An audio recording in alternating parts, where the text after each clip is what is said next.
në moment i ka hi kablin në të cilin ka shpenzuar energji jashtë madjes. Me zbritjen e temperaturave, konsumi i energjisë elektrike është më i lartë.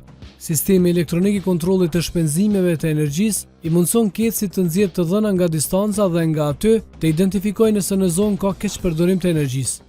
Nga Prishtina, operacioni i ekipit që ka kompetencë të veprojë në gjithë Kosovën kishte vendosur në shënjestër disa biznese në rajonin e Gjilanit. Bizneset e natyrave të ndryshme janë cak i kontrollit. Mirë dita, si je? A je mirë? Jem prej kecit, jem ekip e kontrollës, deri te njëshuri, ura e rrymës, më falni. Me stinën e dimrit afër, konsumi i rrymes i cili rritet fokusohet kryesisht në ngrohje.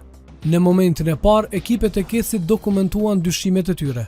Pronari i cili ka në pronësi 2 lokale të ndryshme dhe një shtëpi banimi, kishte vënë në funksion pajisje për ngrohje të cilat nuk po faturoheshin. Ndërkaq, ekipet e kecit dokumentuan se njëra nga 3 fazat e ormacit në shtëpinë e banimit nuk bënte matje të energjisë së shpenzuar.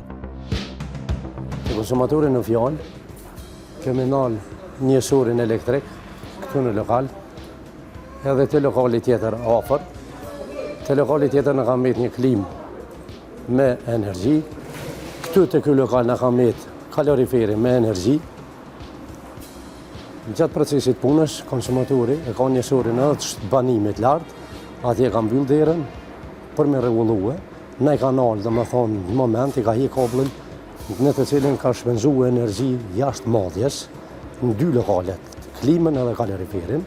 Po ashtu, njësuri i shtëpisë ka 3 njësi matse, ku në L2-shin, që i thumë ne, nuk ka bërë matje të energjisë elektrike. Këtu që ekipet përkatëse e bëjnë ndërrimin e njësurit mekanik, në elektronik, edhe njësuri mirë dhe dërgohet në qendrën për kalibrim dhe verifikim të njësurit.